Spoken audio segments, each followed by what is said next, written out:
ये दुर्वा बुधवार के दिन जो बार इस बार पड़ रहा है उस दिन समर्पित करिए।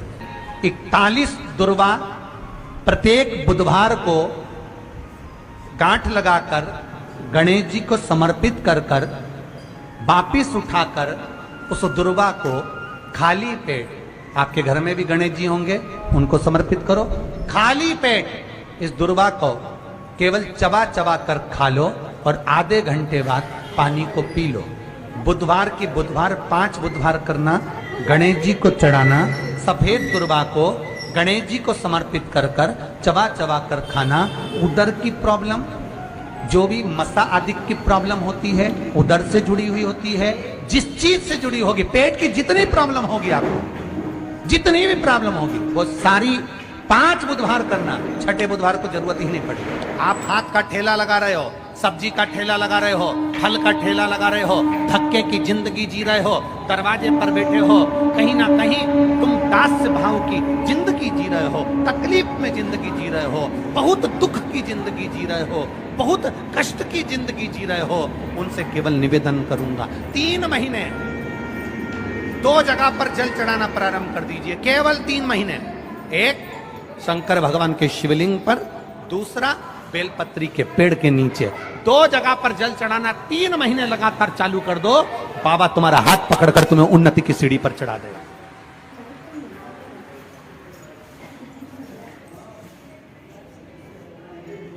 हमें कोई चमत्कार करना नहीं आता और ना हम कोई तंत्र विद्या या मंत्र विद्या जानते हैं, ना हमारे पास में बेल है, ना हमारे पास में भभूति है, हमारे पास में तो केवल शिव का नाम है। आप श्री शिवाय नमस्तुभ्यं बोलो, ओम नमः शिवाय बोलो, नमः शिवाय बोलो, चाहे महामृत्युंजय मंत्र बोलो, उसका स्मरण करते करते भगवान शंकर के शिवलिंग पर जल, और उसी पात्र में जो जल तुमने शंकर जी को चढ़ाया है उसमें से बचा हुआ थोड़ा सा जल बेलपत्री के पेड़ के नीचे चढ़ाना प्रारंभ कर दो। अलग से बेलपत्री के पेड़ के नीचे चढ़ाने के लिए अलग से लोटा भर के जल जरूरत नहीं पड़ेगी। जो तुमने शिव जी को जल चढ़ाया, जो तुमने देवाधिदेव महादेव को जल चढ़ाया, बस उसी पात्र का जल शंकर जी को चढ़ाओ, उसमें से बचा हुआ थोड़ा सा जल बेलपत्री के वृक्ष के नीचे चढ़ाना प्रारंभ करना। कौन सा बेलपत्री का वृक्ष? जिसकी छाया आपके ऊपर आ रही। शिव महापुराण बड़ी सुंदर बात कहता है, ध्यान दीजिएगा। जिस बेलपत्री का पौधा तुम्हारे सिर का, और ये दोनों हाथ ऊपर कर लो, अपन खड़े हुए और खड़े होकर दोनों हाथ ऊपर करें, इतना बड़ा बेलपत्री का पौधा है, उस बेलपत्री के पौधे की पत्ती को कभी तोड़कर शंकर जी को नहीं चढ़ाना चाहिए। ध्यान रखें, कितना बड़ा पौधा।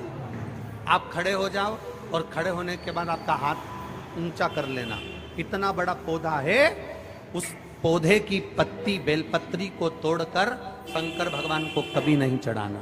शंकर भगवान को उस बेलपत्री को, उस वृक्ष की पत्ती को तोड़ना चाहिए जो वृक्ष तुम्हारे हाथ से थोड़ा सा ऊंचा हो, जिसके लिए तुम्हें हाथ और ऊंचा करना पड़ रहा हो।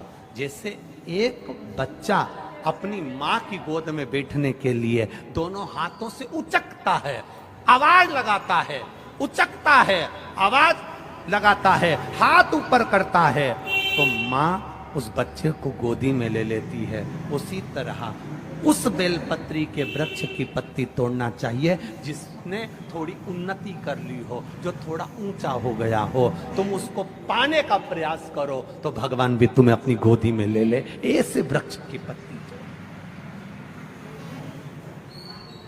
अब तुम छोटा सा पौधा, बिल्कुल जरा सा पौधा, उसी की पत्ती तोड़कर महादेव को चढ़ाओगे, ये श्रेष्ठता नहीं।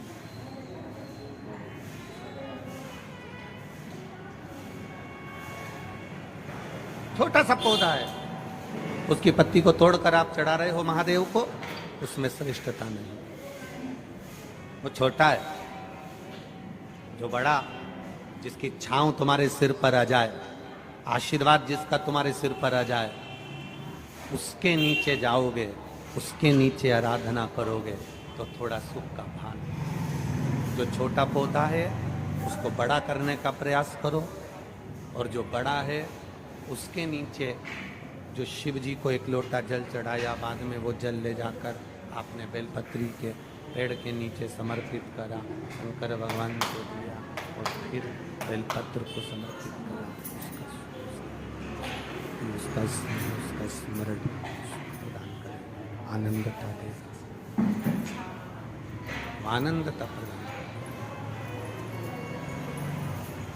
हम कई गलतियां करते हैं, हमको स्मरण नहीं हो पाता। आप में से कई माताएं ऐसी होगी, छोटे छोटे पौधे की पत्ती तोड़कर शिव जी को चढ़ा दी और बाद में कह रही होगी हमने पशुपति व्रत करा, भगवान ने हमारी क्यों नहीं सुनी। कारण होता है, कुछ तो कारण होगा ना। पेट दुख रहा है तो ऐसे ही दुख रहा है। चाउमीन खाई होगी ना, गोलगप्पा खाया होगा, पानी पूरी खाई होगी, शादी में जाके ज्यादा दही बड़ा खा गई होगी, पूरन पोली ज्यादा खा गई होगी।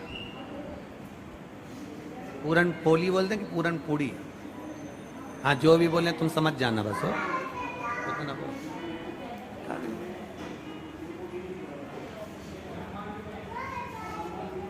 अब पेट दुख रहा है, कुछ तो खाया होगा ना। पशुपति व्रत कर रही है, बाबा ने नहीं सुनी, कुछ तो कारण होगा ना। आंखों में से पानी गिर रहा है, डॉक्टर पूछ रहा है कितनी देर मोबाइल चलाती हो। मैं तो बस थोड़ी सी देर चलाती हूं। अब उसकी सास से पूछा जाए तुम्हारी बहू कितनी देर मोबाइल चलाती, सुबह से। सही तो वो बताती है ना, उससे पूछो।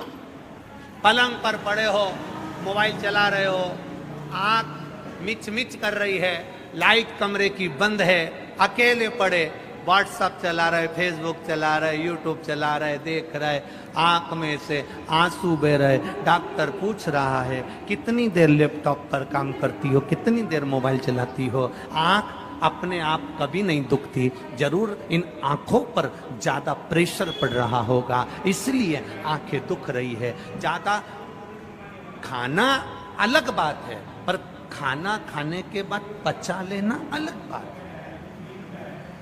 खाने को तो तुम कुछ भी खा जाओ, जब लोगों के प्राण खा जाते हो तो फिर वो कहते हैं ना, 50 लाख की गाड़ी में, यहाँ जितने लोग बैठे हैं सबके पास में मोटरसाइकिल है, बोलो है कि नहीं?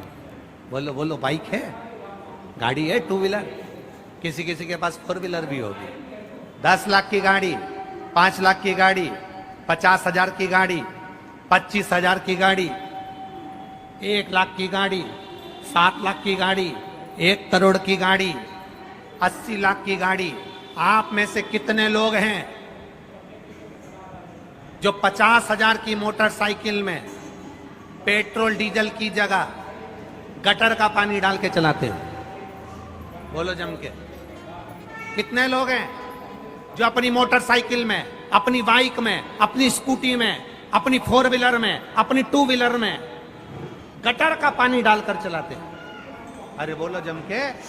है कोई छत्रपति संभाजी नगर में जो मोटरसाइकिल में, बाइक में, स्कूटी में, बुलेट में, 50 लाख की गाड़ी में, 25 लाख की गाड़ी में, 1 करोड़ की गाड़ी में गटर का पानी डालकर, कचरा डालकर चला रहे हो? कोई 50 लाख की गाड़ी में, 50,000 की गाड़ी में कोई गटर का पानी डालकर नहीं चलाता, तो ये करोड़ों की गाड़ी में फिर वो मदिरा की दुकान से गटर का पानी डाल डाल के क्यों चला रहे हो?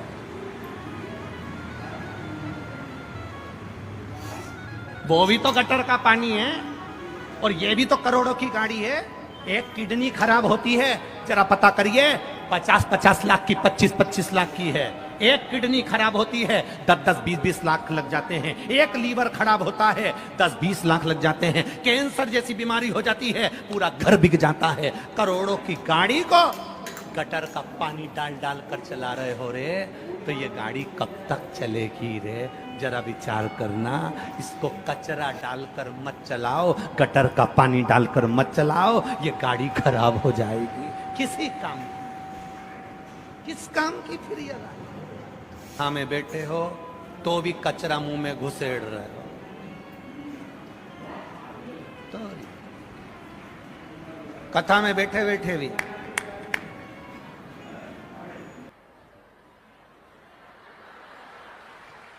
बैठो।